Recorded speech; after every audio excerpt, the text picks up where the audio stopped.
first place we will look at in the Bible is Luke 16:19 through 26.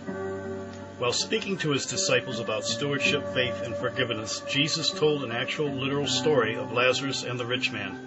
He does not name the rich man, but he names the beggar Lazarus. Whenever Jesus spoke a parable, he never used personal names or specific geographical locations.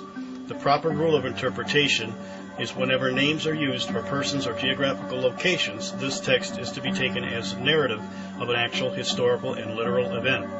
Among evangelists, this text and quote by Jesus is taken as a literal historical narration of a real event. Understanding this, the descriptions of the geography must also be literal and true.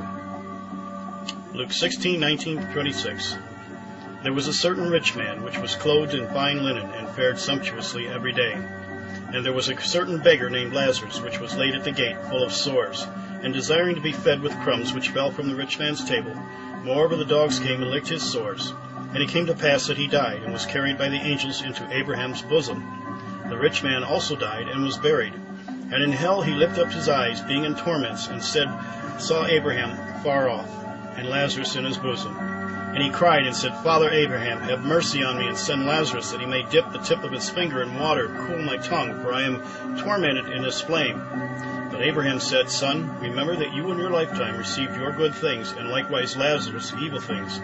But now he is comforted, and you are tormented. And besides all this, between us and you, there is a great gulf fixed, so that they which would pass from here to you cannot, neither can they pass to us that would come from here. Now let's look at the geographical details described in this text and disregard the spiritual implications for now. We have two areas or chambers separated by a gulf or a chasm, which is fixed. When we hear of Abraham's bosom, we usually think of the upper front body part area between the arms. Some say this is an allegorical reference for a fondness. The proper meaning here has been lost by a cultural expression common 2,000 years ago but foreign in today's world. Any Bible dictionary will reveal to you that bosom refers to the bosom of a garment. That is the hollow formed by the upper forepart of a tunic. This is a rather loose garment bound by a girdle or sash around the waist used for keeping and carrying things, the upper fold or the pocket. This literal event told by Jesus describes a two-part pocket that is eternal or subterranean. One area is negative and one positive, but separated between each other by a gulf. This was the Old Testament concept of hell or Sheol as being a place where all departed souls went into one or the other place. But notice from the text, even though departed spirits lived there, it was also a very physical place inside the earth. The Bible contains additional scripture to support this idea of a two-chambered hollow earth. Psalms 116:3 states, The sorrows of death compass me, and the pains of hell got a hold upon me. I found trouble and sorrow. The word pains in Hebrew is metzar, meaning something tight. It comes from the Hebrew word kabah, meaning a paunch, as in the cavity, or the first stomach of a cud-chewing animal. They have more than one stomach. So you can see that in the etymology of the word for pain, we get an understanding of a two-chambered hollow earth. In addition, words such as sea, abyss, pit, and the deep interchangeably mean the same place within the earth. When the flood waters came, the fountains of the deep burst forth to the surface, as described in Genesis 6. Where did they burst? Subterranean. H.M. Howell, a Christian educator, wrote in his book Cosmic Problems Solved in 1895, he believed that a parallel existed between the ocean currents and the four rivers mentioned in Genesis 2:10 through 14, as flowing out of Eden. Eden, then, would be on the concave side of the globe, with the waters welling out through the hole at the South Pole, completing its course back into the earth at the opening in the North Pole.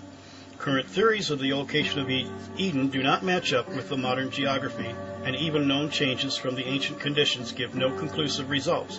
Some have even tried to say Eden is in another dimensional plane on the same earth, and that is why we cannot find it. But a further search in the scriptures can provide a better logical answer. The death and resurrection of Jesus created the bridge back and the way for all who believe in him. Ephesians 4:9 says, Now this he ascended. What does it mean but that he also first descended into the lower parts of the earth? Two different results from two different areas were accomplished by Jesus in this inner realm. Matthew 27:52 and 53 said, "And the graves were opened, and many bodies of the saints which slept arose, and came out of the graves after his resurrection, and went into the holy city, and appeared unto many." After this resurrection, the upper half of Sheol was left empty. Now, upon death of those born by the Spirit, they go directly to be with the Lord in the heavenly dimension, as mentioned in 2 Corinthians 5:18, or 5:8. In the lower chamber, Jesus declared something to the fallen angels and their offspring from the Genesis 6 event.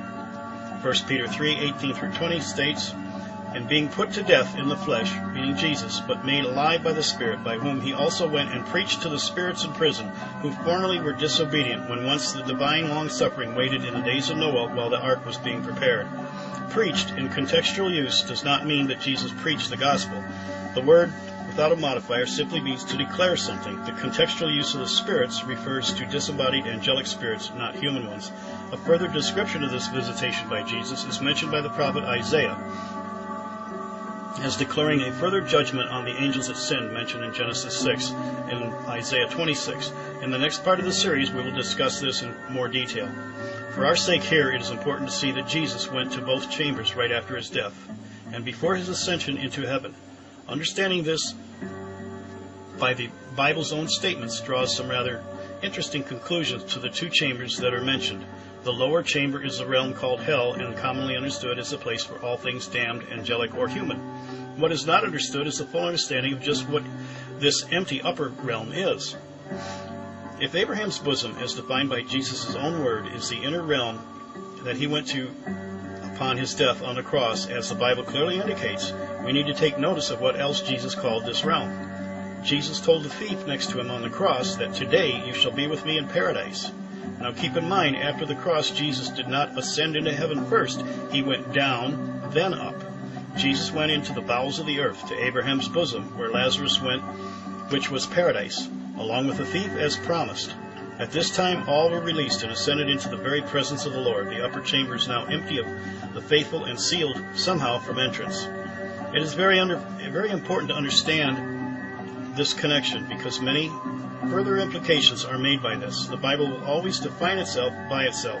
It is amazing, after these clear connections, that we have another verse that defines for us something more about paradise. Revelations 2:7 states, "To him that overcomes will I grant to eat of the tree of life, which is in the midst of the paradise of God." We know that the tree of life is in the Garden of Eden. There is only one tree of life. That would mean that Eden and paradise are one and the same, and so is Abraham's bosom. Where are they? Inside a hollow earth.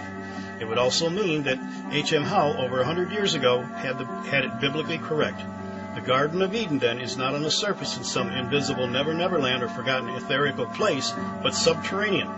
Many cultural myths of man ascending from an inner earth are but a trace memory of what the Bible concurs, and it gets even stranger.